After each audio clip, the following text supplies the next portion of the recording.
Very good morning eighth class. कैसे हो बच्चों? I hope you are going through your chapters daily. सुनो उन्हें, बार बार सुनो, नहीं समझ में आ रहा तो, and if still you have any difficulty ask me. Okay, so we were doing the revolt of 1857, and in last class we have studied about the political causes, social and religious causes. Now today we will start with economic causes. What were the economic causes? The most important cause of the popular discontent was the policy of economic exploitation followed by the English. जो British government थी वो कैसे Indians को exploit कर रही थी, हमारा शोषण कर रही थी, ये भी एक बहुत बड़ा रीजन था। अब देखो कैसे कर रही थी। The British exploited the economic resources of India and enriched themselves at the cost of the Indians. यहां से सारी वेल्थ इंग्लैंड लेकर जा रहे थे। जो भी रॉ मटेरियल था, जो उन्हें चाहिए था। India was such a prosperous country. Mughal time तक इंडिया एक बहुत रिच कंट्री थी, लेकिन ये जो पॉवर्टी आई किस वजह से आई? Because of this economic exploitation. सारी वेल्थ, सारा money they were taking to England. They carried away India's wealth to the country. Then they subordinated the Indian economy to the interest of British trade and industry. उन्होंने हमारी economy को अपनी trade और industry के हिसाब से change किया। मतलब हम सिर्फ उनकी नीड्स पूरी करने के लिए रह गए थे। इंग्लैंड में इंडस्ट्री है, रॉ मटेरियल इंडिया से जाएगा, इंडस्ट्री में गुड्स प्रोड्यूस हुए, बिकने इंडिया आएगा। तो ये एक तरह से सबऑर्डिनेशन, मतलब हम सिर्फ उनके जूनियर बनकर उनकी नीड्स पूरी करके रह गए थे। Thus, the Indian industries began to decline. There was a sudden and quick collapse of Indian handicrafts and it impoverished the craftsmen. एक गिरावट आई इंडियन हैंडीक्राफ्ट्स में। अभी आप देखते हो बच्चों, go to any part of a country, various types of handicrafts, इतनी खूबसूरत चीजें जो हाथ से बनाई जाती हैं, वो सब खत्म कर दिया ब्रिटिशर्स ने।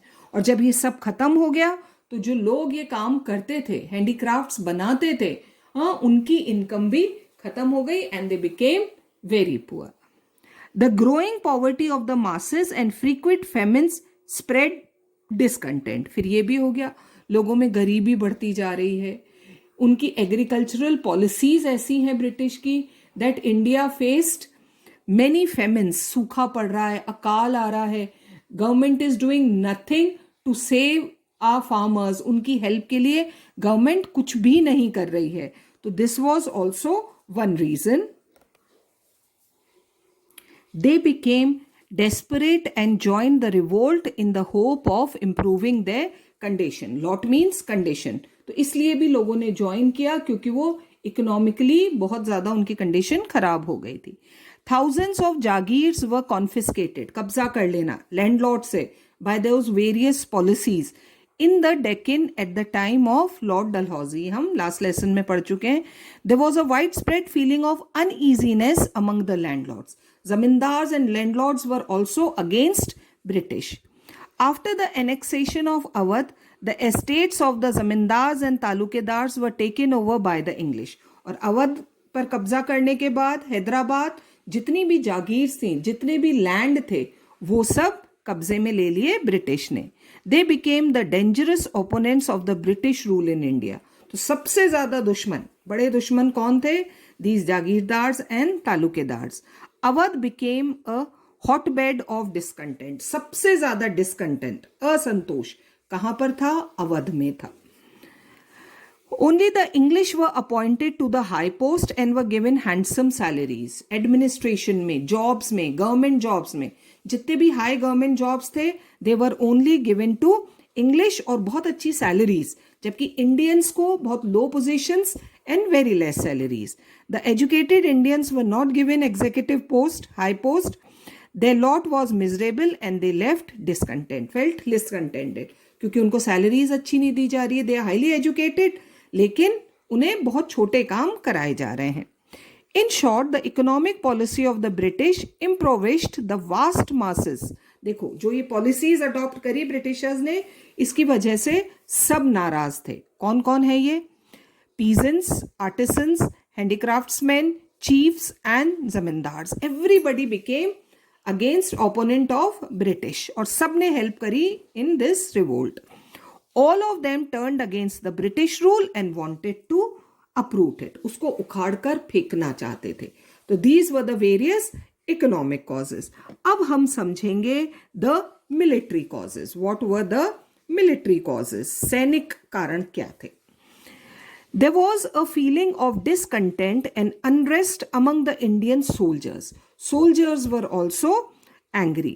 The sepoys had many grievances against the English. जो सिपाही थे वो भी बहुत नाराज थे इंग्लिश से।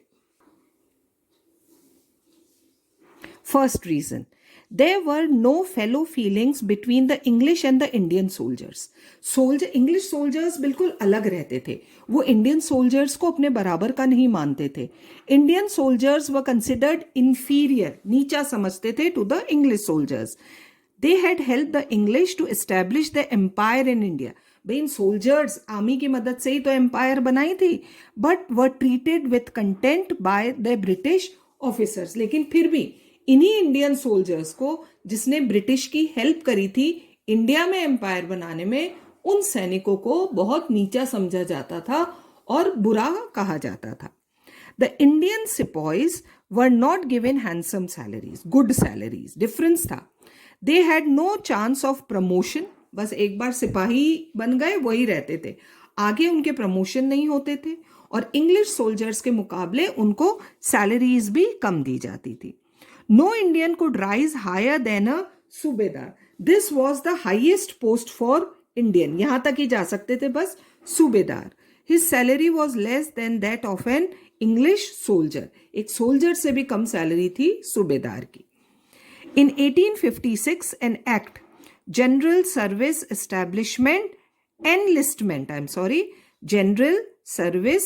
Enlistment Act was passed. अब ये एक्ट क्या था?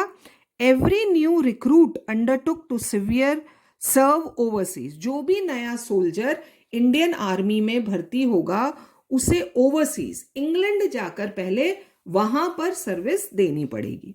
This hurt the sentiments of the sepoys. वो बहुत नाराज हो गए। According to the religious beliefs of Hindus, travel across the sea was forbidden. सुनिए आपने ये बात, हाँ, समुद्र के पार जाना मतलब आपका धर्म खत्म हो गया, क्योंकि इंग्लैंड जाएंगे वहाँ के तौर तरीकों के हिसाब से रहेंगे और वहाँ जिस तरह का खान पान है वो हमारे यहाँ अलाउड नहीं था। तो इंडियन हिंदूज में ये था कि समुद्र के पार नहीं जाना है, और सिपॉइस के लिए क्या कंपलसरी कर दिया? इंग्लैंड में जाकर पहले सर्व करना। तो this made soldiers angry. When the British army suffered reverses in the first Afghan war, जब हारने लगी British army in the first Afghan war, the Sikh wars and the Crimean war, it emboldened the Indian sepoy. है ना, जोश आ गया, क्योंकि English army Afghan war भी हार गई, सिख वॉर्स में भी हारी, हाँ ये हमने पढ़े हैं सब, और क्रीमियन वॉर भी हार गई। तो इससे इंडियन सोल्जर्स में और जोश भर गया कि हम इंग्लिश को हरा सकते हैं। The Bengal army consisted mostly of the soldiers from Awadh.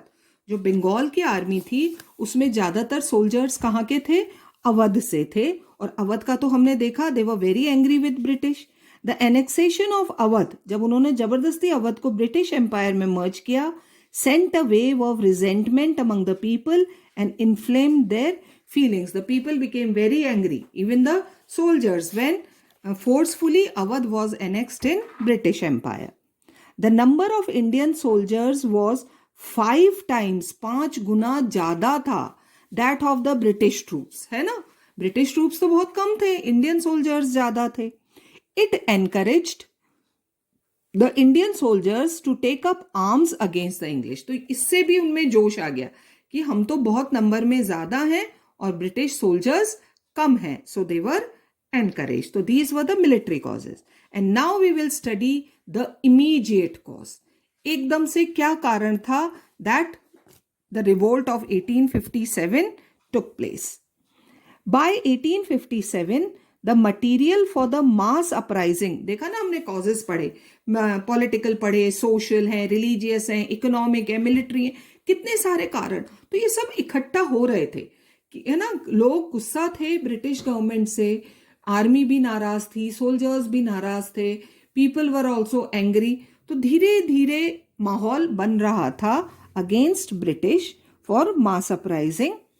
Only a spark was needed, सिर्फ एक चिंगारी की जरूरत थी, है ना, और वो ऐसे आया, देखो, to set it afire. It was supplied by the greased cartridges, और ये कहां से मिला? ग्रीस्ड कार्ट्रेजेस। ग्रीस्ड कार्ट्रेजेस होते हैं बच्चों जो बंदूक उस समय, गन्स जो सिपॉइज यूज करते थे, वो दुनाली बंदूक, सिर्फ 2 बुलेट एट ए टाइम डाली जा सकती है, और वो बुलेट्स पे दोनों तरफ क्या होती हैं? कैप्स होती थी। तो पहले मुंह से उन कैप को हटाना होता था और फिर वो बुलेट को आप गन में डाल सकते थे। अब ऐसी अफवाह, एक र्यूमर फैल गया कि ये जो कैप्स होती है ना बुलेट्स पर, उन्हें चिपकाने के लिए, ग्रीस करने के लिए फैट यूज किया जाता है, और वो फैट किसका है? काउ एंड पिग का। तो this was that immediate cause. A new type of rifle, Enfield rifle, was introduced in the army, एक नई rifle I.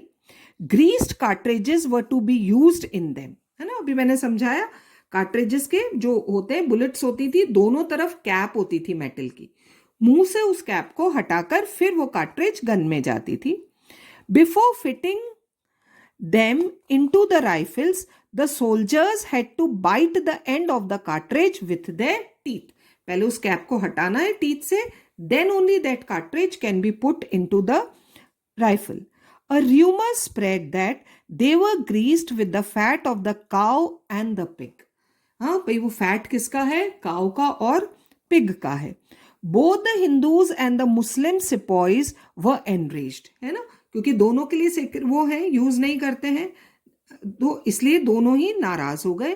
And thought that the English government wanted to defile their religion, और उनके दिमाग में यही बात आई कि ये ग्रीस्ड कार्ट्रेजेस एक्चुअली में क्यों इंट्रोड्यूस किए गए हैं?